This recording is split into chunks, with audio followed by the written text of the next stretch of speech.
नमस्कार साथियों, आप जानते हैं कि आपकी यूपीएससी की प्रारंभिक परीक्षा बेहद नज़दीक है। इस परीक्षा को ध्यान में रखते हुए हमने आपके लिए हाल ही में एक सीरीज की शुरुआत की थी जिसका नाम है target UPSC prelims 2025 current affairs revision series. इस सीरीज में आज हम विज्ञान एवं प्रौद्योगिकी खंड पर बात करने जा रहे हैं। विज्ञान एवं प्रौद्योगिकी खंड का ये दूसरा एपिसोड है। तो चलिए अपने प्रोग्राम की शुरुआत करते हैं और सबसे पहले पहली खबर पर बात करते हैं। पहली खबर हमारी डेवलपमेंट ऑफ पोलियो वैक्सीन से जुड़ी हुई है। तो इसके बारे में सामान्य जानकारी हासिल करते हैं। आप जानते हैं कि जो पोलियो है ये एक बेहद संक्रमणकारी बीमारी है और इसका कारक क्या है? एक वायरस इसका कारक है जिसका नाम है पोलियोमाइलिटिस। तो ये एक बहुत ही अत्यधिक संक्रमणकारी वायरस है और मुख्यतः किसको प्रभावित करता है? बच्चों को ये प्रभावित करता है। डब्ल्यूएचओ के अनुसार जो ये वायरस है ये पर्सन टू पर्सन ट्रांसमिटेड हो सकता है, व्यक्ति से व्यक्ति में ट्रांसमिट हो सकता है, जा सकता है। और इसका जो मुख्य द्वार है, किन द्वारों के माध्यम से ये व्यक्ति में प्रवेश करता है? तो मुख्य द्वार के माध्यम से, मल द्वार के माध्यम से ये प्रवेश कर सकता है। पोलियो वायरस के मुख्यतः 3 प्रकार होते हैं। पोलियो के 3 स्ट्रेन होते हैं, P1, P2 और P3। आप जानते हैं कि वर्ष 1999 में P2 वायरस का उन्मूलन किया जा चुका था और भारत ने वर्ष 2014 में P1 वायरस और P2 वायरस का जो प्रकार थे इनका उन्मूलन करके पोलियो फ्री स्टेटस हासिल कर लिया था वर्ष 2014 में। तो ये इसके बारे में सामान्य जानकारी हुई। अब हम देखते हैं कि चर्चा में क्यों आया है। चर्चा में ये इसलिए आया क्योंकि हाल ही में हमें देखने में आया कि पाकिस्तान और अफगानिस्तान के कई हिस्सों में ये पुनः प्रकट हो रहा है, इसलिए चर्चा में आया है। पुनः प्रकट हो रहा है, इसके कारण क्या है? क्योंकि पाकिस्तान और अफगानिस्तान के खासतौर से दूरस्थ क्षेत्रों में पोलियो वायरस का जो टीका है उसको लेकर के कई भ्रांतियां हैं और भ्रांतियां होने के कारण पोलियो वायरस के टीके को लेकर के उनमें सजगता नहीं है और उसके प्रति एक रेजिस्टेंस, एक प्रतिरोध का भाव है, टीके के प्रति एक झिझक है, उसके बारे में गलत सूचनाएं हैं। साथ ही पाकिस्तान और अफगानिस्तान के जो दूरस्थ क्षेत्र है वो कई प्रकार के संघर्षों की चपेट में है। संघर्षों की चपेट में होने के अलावा गरीबी की भी चपेट में है और अलग थलग क्षेत्र होने के कारण उनमें सूचनाओं का भी एक अभाव देखा जाता है और इसके कारण कई प्रकार की भ्रांतियां फैली हुई है और पोलियो वायरस एक बार फिर इन क्षेत्रों में प्रकट हो गया है। जब पोलियो वायरस इन क्षेत्रों में प्रकट हो गया है तो डब्ल्यूएचओ का एक महत्वपूर्ण लक्ष्य खतरे में पड़ गया है। डब्ल्यूएचओ का वैश्विक पोलियो उन्मूलन पहल के अनुसार वर्ष 2026 तक पोलियो का पूर्णतः उन्मूलन किया जाना था। अब ये वायरस पुनः अफगानिस्तान और पाकिस्तान में प्रकट हो रहा है तो डब्ल्यूएचओ का जो मुख्य लक्ष्य है वो कहीं ना कहीं ये दिखाई दे रहा है कि वो प्राप्त नहीं हो सकेगा। पोलियो वायरस के उन्मूलन के लिए 2 महत्वपूर्ण टीके विशेष रूप से चर्चा का विषय रहते हैं और इनको आप जानते होंगे आईपीवी और ओपीवी के नाम से। आईपीवी की फुल फॉर्म है इनएक्टिवेटेड पोलियो वैक्सीन और ओपीवी का मतलब क्या है? Oral polio vaccine. इन दोनों ने ही दुनिया से पोलियो को लगभग खत्म करने में महत्वपूर्ण भूमिका निभाई है। पोलियो के बारे में अगर आप सामान्य जानकारी हासिल करें, सामान्य हमने जानकारी हासिल कर ली है लेकिन एक बार यहाँ पर लिखित माध्यम में भी प्राप्त कर लेते हैं जानकारी को। एक अत्यधिक संक्रामक वायरल बीमारी है, मुख के माध्यम से या मल द्वार के माध्यम से शरीर में प्रवेश करती है और आंत तक अपना प्रभाव बढ़ा लेती है। आंत में अपना संचरण बढ़ाते हुए हमारे नर्वस सिस्टम, हमारी तंत्रिका तंत्र पर यह आक्रमण करती है। मुख्य रूप से 5 वर्ष से कम आयु के बच्चों को यह प्रभावित करती है और जो पोलियो वायरस की ऊष्मायन अवधि है, इंक्यूबेशन पीरियड है, वो 7 से 10 दिन या 4 से 35 दिन तक हो सकता है। जब हम इंक्यूबेशन पीरियड की बात करते हैं, ऊष्मायन अवधि की बात करते हैं, तो इसका मतलब क्या होता है? इसका मतलब ये होता है कि जब आप किसी वायरस से इन्फेक्ट हो जाते हैं, उससे संक्रमित इन्फेक्ट हो जाते हैं, उससे संक्रमित हो जाते हैं और जब उस वायरस से संक्रमित होने के बाद पहला लक्षण आप में आता है तो इन्फेक्ट होने की और लक्षण प्रकट होने के बीच की जो अवधि है उसको हम इंक्यूबेशन पीरियड के नाम से जानते हैं, ऊष्मायन अवधि के नाम से जानते हैं। तो ये ऊष्मायन अवधि पोलियो वायरस के संदर्भ में कितनी है? जब आप पोलियो वायरस से संक्रमित हो जाए, कोई भी व्यक्ति, कोई भी बच्चा अगर संक्रमित हो जाए तो 7 से 10 दिन में या 4 से 35 दिनों के भीतर उसमें पहला लक्षण प्रकट हो जाता है। इसका मतलब यह हुआ पोलियो वायरस है उसके आरंभिक लक्षण क्या है? बुखार, थकान, सिर दर्द, उल्टी, गर्दन में अकड़न और अंगों में दर्द। पहला प्रभावी पोलियो टीका जो है वो किसके द्वारा निर्मित किया गया था? जोनास साल्क के द्वारा।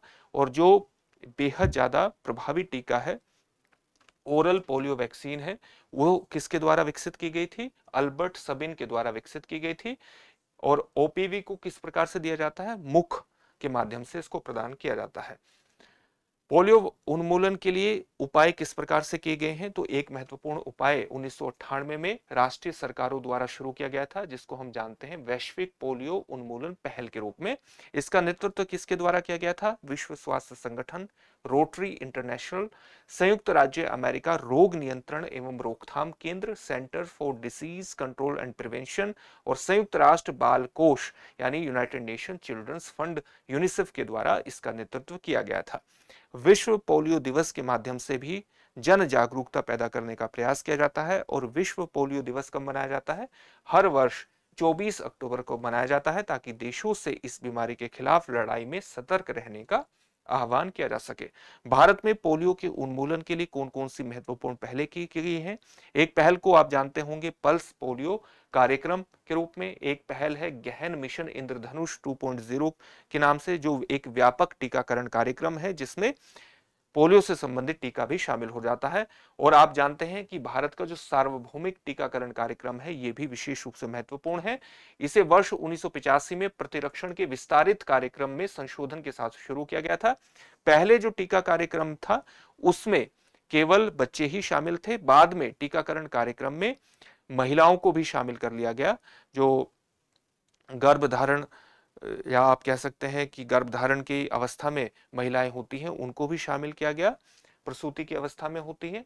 और इस कारण से इसको प्रतिरक्षण के विस्तारित कार्यक्रम के रूप में परिभाषित किया जाता है, जब महिलाओं को भी टीकाकरण कार्यक्रम में शामिल किया गया।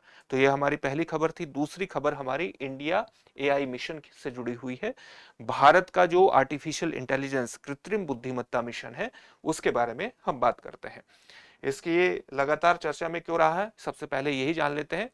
इलेक्ट्रॉनिक्स और सूचना प्रौद्योगिकी मंत्रालय को केंद्रीय बजट 2024-25 में 551.75 करोड़ रुपए आवंटित किए गए। केवल किस लिए, क्यों किए गए? उच्च प्रदर्शन यानी हाई परफॉर्मेंस वाले ग्राफिक प्रोसेसिंग यूनिट की खरीद सहित एआई बुनियादी ढांचे को बढ़ाने के लिए, यानी भारत में जो आर्टिफिशियल इंटेलिजेंस से संबंधित बुनियादी ढांचा है उसको मजबूत करने के लिए एक बहुत बड़े स्तर पर धनराशि आवंटित की गई। किसको? इलेक्ट्रॉनिक्स और सूचना प्रौद्योगिकी मंत्रालय को। इसका उद्देश्य क्या था? इसका उद्देश्य है कि हमारे डोमेस्टिक लेवल पर, घरेलू स्तर पर एआई विकास, आर्टिफिशियल इंटेलिजेंस विकास को समर्थन दिया जा सके और महंगे विदेशी हार्डवेयर पर अपनी निर्भरता को कम किया जा सके और भारत में बेहतर कृत्रिम बुद्धिमत्ता विकास की एक पृष्ठभूमि का निर्माण किया जा सके। लक्ष्य को समझ लेते हैं। एआई प्रणालियों यानी एआई सिस्टम्स के विकास और परीक्षण का समर्थन करने के लिए भारत में एक मजबूत एआई कंप्यूटिंग बुनियादी ढांचा स्थापित करना इसका महत्वपूर्ण लक्ष्य है। केंद्रीय कैबिनेट ने हाल ही में 10,372 करोड़ रुपए के इंडिया एआई मिशन को मंजूरी प्रदान की। उद्देश्य 10,000 से अधिक जीपीयू ग्राफिक्स प्रोसेसिंग यूनिट की कंप्यूटिंग क्षमता हासिल करना और भारतीय भाषाओं को कवर करने वाले डेटा सेट पर प्रशिक्षित 100 बिलियन से अधिक मापदंडों पैरामीटर्स की क्षमता वाले आधारभूत मॉडल विकसित करना। इसका मतलब क्या हुआ? 100 बिलियन से अधिक मापदंडों की क्षमता वाले आधारभूत मॉडल को विकसित करना, यानी एआई को इस तरह से विकसित करना कि वो भारत की जरूरतों के अनुरूप तरह तरह से सज्ज हो सके, तरह तरह की क्षमताओं से सज्ज हो सके। आप जानते हैं कि भारत एक बहुत सी विविधताओं वाला देश है। भारत में हजारों की संख्या में बोलियां हैं, सैकड़ों भारत में भाषाएं हैं, अलग अलग क्षेत्रों की अलग अलग संस्कृति है, उसमें लहजे और कई तरह के लहजे, खान पान, रहन सहन की प्रकृति, हमारे पहनावे, हमारे भोजन व्यंजन, इन सभी में बहुत ज्यादा अंतर है। तो अलग अलग प्रकार के 100 बिलियन से ज्यादा इस प्रकार के पैरामीटर खड़ा करके एआई को सशक्त करना, ताकि भारत में एआई से अगर आप किसी प्रकार के डेटा सेट की उम्मीद करें तो वो डेटा सेट क्या हो सके? विश्वसनीय हो सके और उस विश्वसनीय डेटा सेट के आधार पर आप बेहतर निर्णय निर्माण कर सके, तेजी से निर्णय निर्माण कर सके। न केवल निर्णय निर्माण कर सके बल्कि उसका इंप्लीमेंटेशन भी बेहतर तरीके से किया जा सके। यही इंडिया एआई मिशन का महत्वपूर्ण उद्देश्य है। एक और खबर थी जो लगातार चर्चा में रही, वो है 30 मीटर टेलीस्कोप। चलिए, ये क्या है 30 मीटर टेलीस्कोप, TMT के नाम से भी आप इसको जानेंगे, संबोधित करेंगे।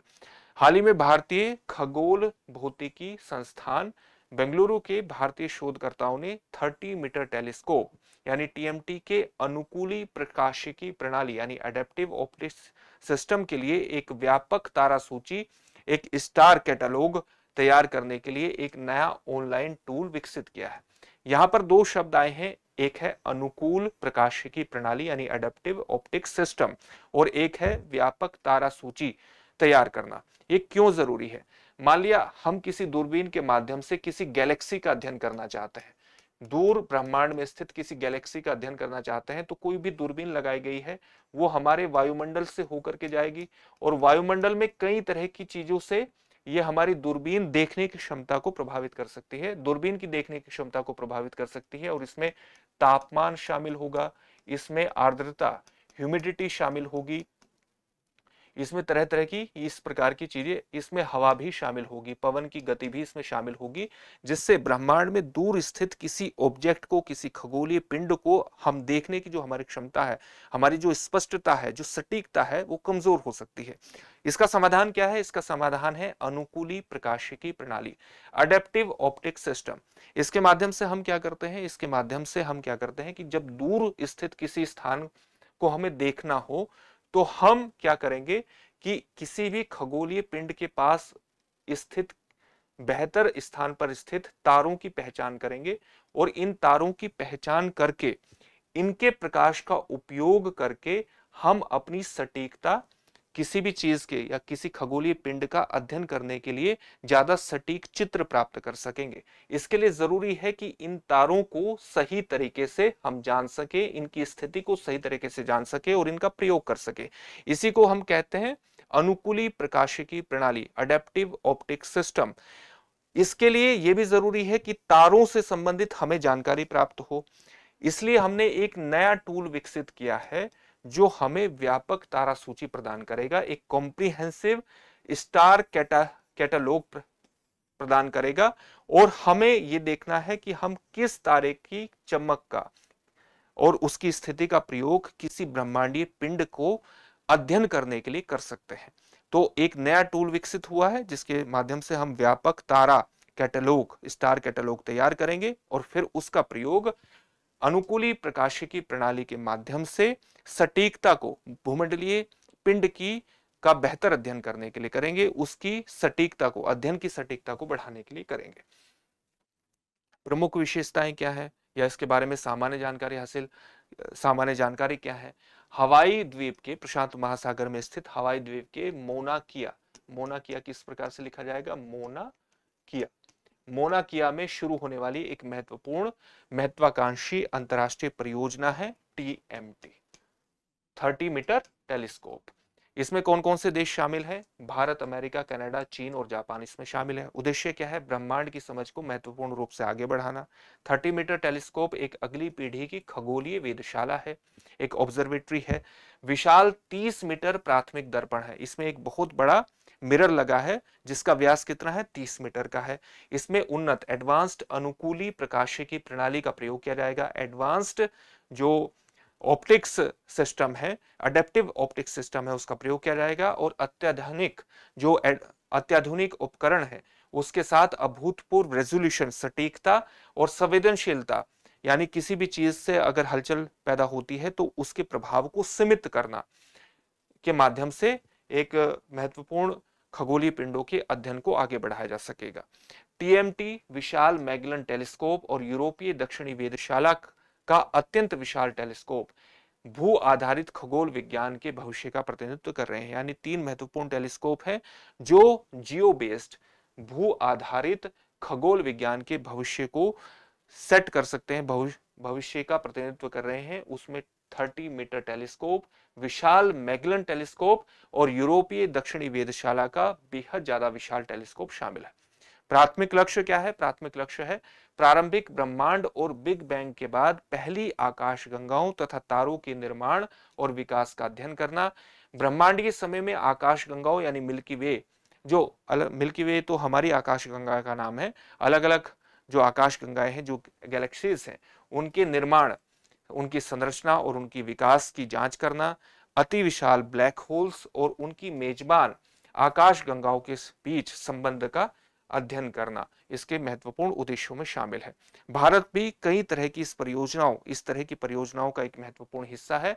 आप जानते हैं कि European council for nuclear research से संबंधित, जो गोल्ड पार्टिकल से संबंधित महत्वपूर्ण परियोजना है, जिसमें से एक परियोजना क्या है, सीएमएस। सीएमएस क्या है, एक महत्वपूर्ण प्रयोग है और CERN के एक महत्वपूर्ण प्रयोगों में शामिल है, जिसमें हिग्स बोसोन या गोल्ड पार्टिकल्स की खोज की गई है। इसका भारत हिस्सा है। इसी प्रकार CERN से संबंधित एक महत्वपूर्ण जो एक्सपेरिमेंट है और लार्ज आयन कोलाइडर एक्सपेरिमेंट, उसमें बिग बैंग के दौरान और उसके बाद मौजूद स्थितियों का पता लगाने का प्रयास किया गया है। इसका भी भारत महत्वपूर्ण रूप से हिस्सा है। ये दोनों ही जो परियोजना है, ये CERN से संबंधित है और ये जेनेवा बेस्ड परियोजना है। जेनेवा बेस्ड परियोजना है, स्विट्जरलैंड। जेनेवा कहाँ है, स्विट्जरलैंड में है। और आप इनसे संबंधित जो अध्ययन कहाँ किया जा रहा है, एक बहुत बड़ी भूमिगत प्रयोगशाला में, और जहां पर लार्ज हेड्रोन कोलाइडर नाम की एक बहुत बड़ी मशीन है, जिससे के माध्यम से हमने गोल्ड पार्टिकल का वर्ष 2012 में पता लगाया था, जो कि माना जाता है कि सभी तरह के मास, सभी तरह के द्रव्यमान का मुख्य स्रोत है। International facility for anti proton और आयन रिसर्च, जिसको हम फेयर के नाम से जानते हैं, और जो जर्मनी बेस्ड एक महत्वपूर्ण पहल है, ये सब्सटेंस के यानी द्रव्य के संरचनात्मक भागों और ब्रह्मांड के विकास के अध्ययन से संबंधित है। इस पहल का भी भारत एक महत्वपूर्ण हिस्सा है। तो भारत इन सभी पहलों से जुड़ा है। अब अगली खबर पर बात करेंगे, भारत के अंतरिक्ष लॉन्च वाहन आपूर्ति और मांग की चुनौतियों पर। तो कुछ ऐसी खबरें हमारे सामने आई हैं जिससे हमें पता चलता है कि भारत की अलग अलग प्रकार के उपग्रहों को लॉन्च करने की क्षमता है वो ज्यादा है, लेकिन जितनी क्षमता है उसके अनुरूप हमारे पास डिमांड नहीं है, उसके अनुरूप हमें सैटेलाइट लॉन्च करने को नहीं मिल रही है, जो भारत के अंतरिक्ष क्षेत्र में एक महत्वपूर्ण चुनौती को रिफ्लेक्ट करता है। तो इसके बारे में जान लेते हैं। हाल ही में इसरो के अध्यक्ष का एक कथन आया था, जिसमें उन्होंने कहा था कि इसरो की जो प्रक्षेपण यान क्षमता है वो उस मांग से 3 गुना अधिक है। यानी हम जितने उपग्रहों को प्रक्षेपित कर सकते हैं, भेज सकते हैं, उससे हमारी क्षमता जितनी टोटल हमें एक प्रकार से मांग हमारे एक इस पूरे वाणिज्यिक क्षेत्र की बनी हुई है कि हम इतनी सैटेलाइट लॉन्च कर दें, उससे 3 गुना क्षमता हमारी बनी हुई है। यानी मांग से 3 गुना अधिक इसरो की प्रक्षेपण यान क्षमता है। अंतरिक्ष प्रक्षेपण क्षेत्र के समक्ष विद्यमान चुनौतियों के संबंध में विशेषज्ञों के बीच वार्ता शुरू हो गई। इस स्टेटमेंट के बाद एक महत्वपूर्ण प्रश्न ये उठता है कि क्या भारत अपनी सेवाओं के लिए पर्याप्त मांग सृजित करने के लिए संघर्ष कर रहा है। यानी भारत ज्यादा से ज्यादा संख्या में सैटेलाइट को लॉन्च कर सके, इसके लिए क्या भारत को संघर्ष करना पड़ रहा है, एक ये महत्वपूर्ण सवाल उठता है। इसी संदर्भ में भारत के वर्तमान प्रक्षेपण यान परिदृश्य को समझने का प्रयास कर लेते हैं। तो भारत में मौजूदा प्रक्षेपण वाहन कौन कौन से हैं? एक है SSLV लघु उपग्रह प्रक्षेपण यान। ये रॉकेट कम भार वाले पेलोड प्रक्षेपित करने के लिए डिजाइन किया गया है। एक महत्वपूर्ण रॉकेट है लघु उपग्रह प्रक्षेपण यान, कम भार वाले पेलोड प्रक्षेपित करने के लिए इसको डिजाइन किया गया है। एक है पोलर सैटेलाइट लॉन्च व्हीकल ध्रुवीय उपग्रह प्रक्षेपण यान। ये पृथ्वी अवलोकन, भूस्थिर और नेविगेशन पेलोड लॉन्च करने में सक्षम है। अपनी सफलता प्रक्षेपण दर के लिए जाना जाता है और इसे इसरो का वर्क हॉर्स भी माना जाता है। एक है जियो सिंक्रोनस सैटेलाइट लॉन्च व्हीकल भू समकालिक उपग्रह प्रक्षेपण यान। इसका उपयोग भारी पेलोड, विशेष रूप से 2 टन भार वाले संचार उपग्रहों को प्रक्षेपित करने के लिए किया जाता है। चौथा है लॉन्च वाहन mark third LVM launch vehicle mark third. ये 4 टन वर्ग के संचार उपग्रहों और 10 टन वर्ग के पेलोड को पृथ्वी की निम्न कक्षाओं में लॉन्च करने में सक्षम है। जब हम लो अर्थ ऑर्बिट की बात करते हैं तो लो अर्थ ऑर्बिट में कितनी ऊंचाई शामिल होती है? सामान्यतः 16 किलोमीटर से लेकर के 1600 किलोमीटर तक शामिल होती है। कई जगहों पर आप पढ़ेंगे कि इसमें जो ऊंचाई शामिल होती है वो 2000 किलोमीटर तक भी शामिल होती है, कई जगहों पर 1000 भी, लेकिन सामान्यतः 16 किलोमीटर से 1600 किलोमीटर के बीच जिन उपग्रहों को हम प्रक्षेपित करते हैं उन्हीं को हम मानते हैं कि हमने लो अर्थ ऑर्बिट में उन्हें प्रक्षेपित किया है। अगली खबर हमारी अंतरिक्ष यात्री की आईएसएस से वापसी, इंटरनेशनल स्पेस स्टेशन से वापसी से जुड़ी हुई है। और आप जानते हैं कि दो महत्वपूर्ण अंतरिक्ष यात्रियों को वापस लाया गया है जिनका नाम है बुच विल्मोर और सुनीता विलियम्स। इनको हाल ही में अंतरिक्ष स्टेशन से वापस लाया गया है। नासा के अंतरिक्ष यात्री बुच विल्मोर और सुनीता विलियम्स आईएसएस यानी अंतर्राष्ट्रीय अंतरिक्ष स्टेशन पर 286 दिनों के अप्रत्याशित लंबे मिशन के बाद पृथ्वी पर वापस लौट आए हैं। लगभग 9 महीने के बाद वापस आए हैं। और गए कितने दिन के लिए थे? केवल 8 दिवसीय मिशन के ही लिए वहां पर गए थे। लेकिन बोइंग के स्टारलाइनर स्पेसक्राफ्ट में तकनीकी समस्याओं के कारण उनकी वापसी में विलंब हुआ और बाद में स्पेस एक्स के क्रू ड्रैगन के माध्यम से इनको वापस लाया गया है। तो दो चीजें यहां पर आई है, बोइंग का स्टारलाइनर स्पेसक्राफ्ट है और स्पेस एक्स का क्रू ड्रैगन है। तो इनके बारे में जान लेते हैं। जब हम स्टारलाइनर स्पेसक्राफ्ट की बात करते हैं तो नासा के वाणिज्यिक क्रू कार्यक्रम यानी कॉमर्शियल क्रू प्रोग्राम के सहयोग से बोइंग द्वारा इसको विकसित किया गया था, स्टारलाइनर स्पेसक्राफ्ट को। इसे अंतरिक्ष यात्रियों को पृथ्वी की निचली कक्षा तक लाने और ले जाने के लिए ही डिजाइन किया गया था। बोइंग का स्टारलाइनर वर्ष 2024 में विलियम्स यानी सुनीता विलियम्स और बुच विल्मोर को आईएसएस यानी इंटरनेशनल स्पेस स्टेशन ले गया, लेकिन प्रणोदन प्रणाली संबंधी कई समस्याओं के कारण उसकी वापसी में विलंब हुआ। जब हम प्रणोदन संबंधी समस्या की बात करते हैं, प्रोपल्शन सिस्टम की बात करते हैं, तो प्रोपल्शन सिस्टम का मतलब क्या होता है? आप जानते हैं कि किसी भी, जैसे मान लिया आप किसी विमान को लेकर के जाते हैं तो उसका प्रोपल्शन सिस्टम क्या कहलाता है? जेट इंजन, जो कि उसको अलग अलग माध्यमों का प्रयोग करके आगे की तरफ बढ़ाता है। तो प्रोपल्शन सिस्टम क्या हुआ? Jet engine. तो इस प्रकार के प्रोपल्शन सिस्टम में कई तरह की समस्याओं के कारण इनकी वापसी में विलंब हुआ। स्पेस एक्स का क्रू ड्रैगन क्या है? ये स्पेस एक्स के ड्रैगन 2 स्पेसक्राफ्ट के दो संस्करणों में से एक, दो रूपों में से एक है क्रू ड्रैगन। क्रू ड्रैगन को फाल्कन 9 रॉकेट के माध्यम से प्रक्षेपित किया गया और इसमें पुनः प्रयोज्य कैप्सूल है, यानी पुनः प्रयोज्य का मतलब है रीयूजेबल कैप्सूल, जो कि वापसी में मदद करता है। नासा के कॉमर्शियल क्रू प्रोग्राम के तहत इसको भी विकसित किया गया है, यानी क्रू ड्रैगन को नासा के ही कॉमर्शियल क्रू प्रोग्राम के तहत विकसित किया गया है और मुख्य रूप से अंतरिक्ष यात्रियों को ये इंटरनेशनल स्पेस स्टेशन तक पहुंचाता है। इसका जो दूसरा संस्करण है, जिसको हम कार्गो ड्रैगन के नाम से जानते हैं, कार्गो को स्टेशन तक पहुंचाता है। तो इसके बारे में बेसिक जानकारी हमने हासिल कर ली। अंतरिक्ष में कुछ स्वास्थ्य संबंधी जो चुनौतियां पैदा होती हैं उसके बारे में भी जान लेते हैं। तो स्वास्थ्य संबंधी चुनौतियों को विशेष रूप से जानना महत्वपूर्ण है। यूपीएससी की एग्जामिनेशन में आपसे प्रश्न पूछा जा सकता है। एक स्वास्थ्य संबंधी चुनौती अंतरिक्ष में जो आती है वो आती है स्पेस एनीमिया को लेकर के। स्पेस एनीमिया एक ऐसी स्थिति को प्रकट करता है जिसमें अंतरिक्ष यात्रियों को माइक्रोग्रेविटी में यानी बेहद कम गुरुत्वाकर्षण में द्रव के विस्थापन के कारण लाल रक्त कोशिकाओं, रेड ब्लड सेल्स की संख्या में गिरावट का अनुभव होता है, जिसके परिणाम स्वरूप मिशन के बाद थकान, चक्कर आना और हृदय संबंधी कई प्रकार के जोखिम उत्पन्न हो सकते हैं। इसी प्रकार का एक जोखिम है space flight associated neuro ocular syndrome, जिसको सेंस के नाम से भी जानते हैं। ये माइक्रोग्रेविटी में द्रव के विस्थापन के कारण होने वाली दृष्टि हानि है, देखने की क्षमता में कमी से संबंधित है, जिसके कारण ऑप्टिक डिस्क में सूजन और दूरदृष्टि संबंधी रोग हो सकता है। दूर की किसी भी वस्तु को देखना मुश्किल होता चला जाता है। एक और रोग बेबी फिट सिंड्रोम है। दीर्घावधि के अंतरिक्ष मिशन के बाद अंतरिक्ष यात्रियों द्वारा अनुभव की जाने वाली तलवों की अति संवेदनशीलता, आपके जो पैर के तलवे हैं वो बेहद ज्यादा ओवर सेंसिटिव हो सकते हैं और गमन करने चलने में भी कई प्रकार की कठिनाई हो सकती है।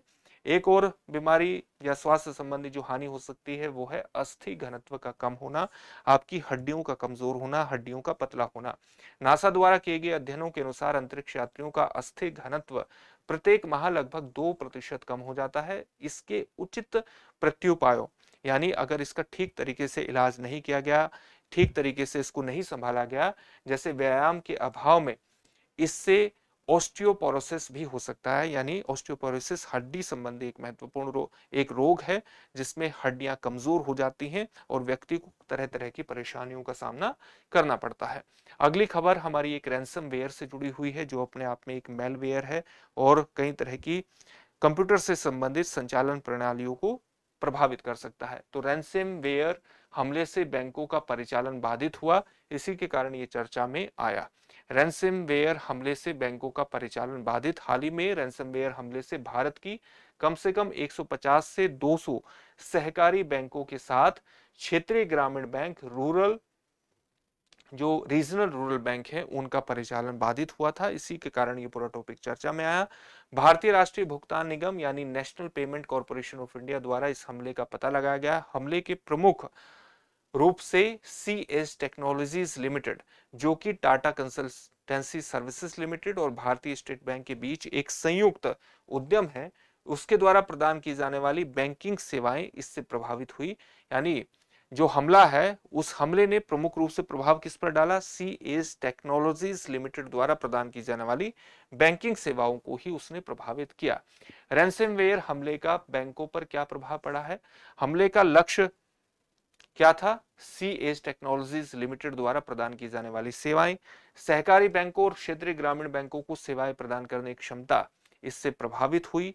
प्रभावित बैंकों के ग्राहक यूनिफाइड पेमेंट्स इंटरफेस और आधार सक्षम भुगतान प्रणाली यानी आधार एनेबल्ड जो हमारा पेमेंट सिस्टम है, उसके सहित भुगतान प्रणालियों तक पहुंचने में यह असमर्थ रहे। कुछ क्षेत्रीय ग्रामीण बैंक अपने प्रायोजक बैंकों पर निर्भर रहते हुए सामान्य रूप से कार्य करते रहे, क्योंकि वे विभिन्न प्रौद्योगिकी सेवा प्रदाताओं का उपयोग करते हैं। रैंसमवेयर क्या होता है? रैंसमवेयर एक प्रकार का मेलवेयर है जो कि आपकी कंप्यूटर प्रणाली को तरह तरह से नुकसान पहुंचा सकता है।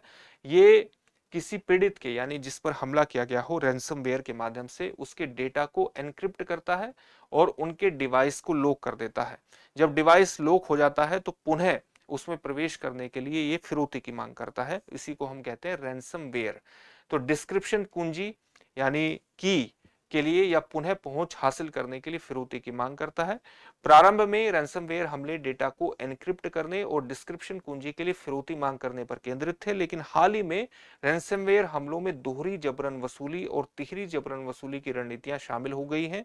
यानी कई तरह से वो कई बार एक प्रकार से फिरौती की डिमांड करते हैं। कुछ प्रमुख रैंसमवेयर वेरिएंट्स कौन कौन से हैं? हमलों के नाम क्या कौन से हैं? अकीरा रैंसमवेयर, लोकबिट रैंसमवेयर, क्रिप्टोल लॉकवेयर और वानाक्राई, ये कुछ महत्वपूर्ण रैंसमवेयर हमलों के आपने कुछ उदाहरण देखे। अगली खबर हमारी खेलों में आनुवंशिक परीक्षण से जुड़ी हुई है। ये मामला पूरी तरह से चर्चा में क्यों आया? आनुवंशिक परीक्षण का, जेनेटिक टेस्टिंग का। पेरिस ओलंपिक 2024 में अपने प्रदर्शन को बेहतर करने के क्रम में खेलों के आयोजन से पूर्व ही एथलीटों द्वारा आनुवंशिक परीक्षण के आनुवंशिक परीक्षण को महत्व दिए जाने से खेलों में आनुवंशिक परीक्षण की प्रासंगिकता, उसकी रेलेवेंसी की ओर ध्यान आकर्षित हुआ। यानी बहुत से एथलीटों द्वारा आनुवंशिक परीक्षण को महत्व दिया गया पेरिस ओलंपिक 2024 से पहले ही, और आनुवंशिक परीक्षण का मुद्दा इसके कारण सतह पर आ गया। इस प्रवृत्ति के कारण आनुवंशिक परीक्षण से संबंधित संभावित जो लाभ हो सकते हैं और जो नैतिक चिंताएं हो सकती है, उसके संबंध में एक व्यापक विचार विमर्श हुआ। सबसे पहले जेनेटिक टेस्टिंग को ही जान लेते हैं कि ये होती क्या है। इसमें किसी व्यक्ति के DNA का विश्लेषण करके ऐसे आनुवंशिक वेरिएंट्स की पहचान की जाती है जिससे स्वास्थ्य और शारीरिक लक्षणों और स्पोर्ट्स प्रदर्शन पर प्रभाव पड़ सकता है। पहले से ये जानने का प्रयास किया जाता है जेनेटिक विश्लेषण के माध्यम से, जेनेटिक टेस्टिंग के माध्यम से, कि कोई व्यक्ति किसी क्षेत्र में कितना परफॉर्मेंस कर सकता है, उसकी स्वास्थ्य संबंधी जो लिमिट्स हैं वो कितनी ज्यादा है, उसमें किस प्रकार के शारीरिक लक्षण है, उसका स्पोर्ट्स प्रदर्शन किस प्रकार से रह सकता है। इसमें आनुवंशिक विकारों के विकास या संचरण की संभावना का आकलन करने में गुणसूत्रों, जीन या प्रोटीन में होने वाले परिवर्तन का पता लगाया जा सकता है। इस परीक्षण को रक्त, बाल, त्वचा या एमनियोटिक द्रव या अन्य ऊतकों के नमूनों का उपयोग करके किया जाता है। आप जानते हैं एमनियोटिक द्रव कौन सा होता है? आपकी गर्भाशय में आपके भ्रूण को सुरक्षा प्रदान करने के लिए एक पारदर्शी या हल्की पीले रंग का द्रव होता है जिसको हम एमनियोटिक द्रव के नाम से जानते हैं।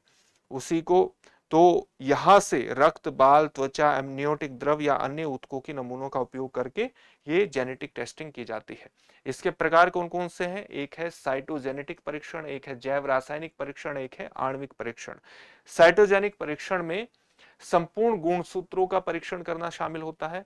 जैव रासायनिक परीक्षण में जीन द्वारा उत्पादित जो प्रोटीन होता है उसका पता लगाया जाता है। और मॉलिक्यूलर टेस्टिंग में सूक्ष्म डीएनए उत्परिवर्तन का पता लगाया जाता है, म्यूटेशन का पता लगाया जाता है। और जब हम म्यूटेशन की बात करते हैं तो म्यूटेशन क्या होता है? किसी भी व्यक्ति के जो डीएनए है, जो जीन है, उसमें होने वाला बाहरी कारकों या आंतरिक कारकों के कारण होने वाला परिवर्तन।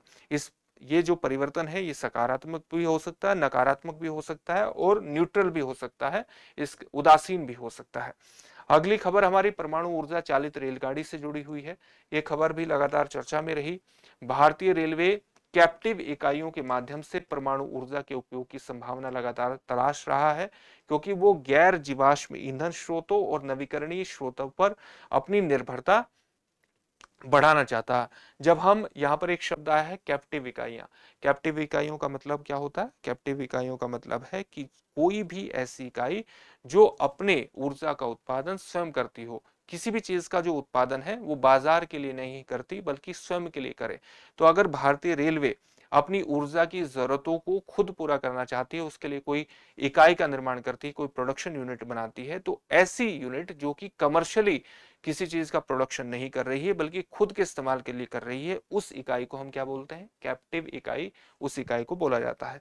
तो भारतीय रेलवे कैप्टिव इकाइयों के माध्यम से परमाणु ऊर्जा के उपयोग की संभावना को तलाश रही है, क्योंकि वो क्या करना चाहती है? गैर जीवाश्म ईंधन स्रोतों और नवीकरणीय स्रोतों पर अपनी निर्भरता बढ़ाना चाहती है। और परमाणु ऊर्जा एक प्रकार से एक हरित स्रोत माना जाता है ऊर्जा का, और एक ऐसा स्रोत माना जाता है जिससे हरित ग्रीन हाउस गैसेस का उत्सर्जन न के बराबर होता है, नहीं के बराबर होता है, नगण्य होता है, उसको एक हरित स्रोत माना जाता है। परमाणु ऊर्जा के अलावा रेलवे पहले से ही सौर ऊर्जा इकाइयों और पवन आधारित विद्युत संयंत्रों को चालू करने की प्रक्रिया में है, ताकि हरित ऊर्जा के क्षेत्र में आगे बढ़ा जा सके।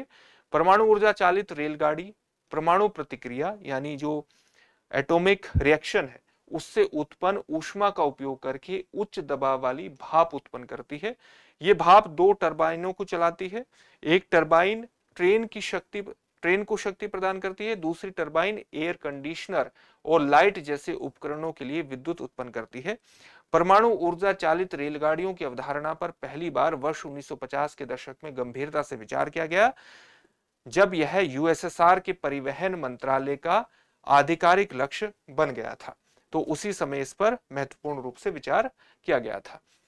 ये हमारी कुछ महत्वपूर्ण खबरें थी। अब आपके लिए एक अभ्यास प्रश्न है जिसका उत्तर आपको कमेंट बॉक्स में कमेंट करके देना होगा। अभ्यास प्रश्न है, वैश्विक पोलियो उन्मूलन पहल ने पोलियो को विश्व स्तर पर समाप्त करने के उद्देश्य से अपने व्यापक प्रयासों की शुरुआत किस वर्ष से की थी? आपके सामने ऑप्शन है 1978, 1988, 1998 या वर्ष 2000। इस प्रश्न का उत्तर आप हमें कमेंट बॉक्स में कमेंट करके जरूर दीजिए। फिर से एक नए सेशन में आपसे मुलाकात होगी। धन्यवाद।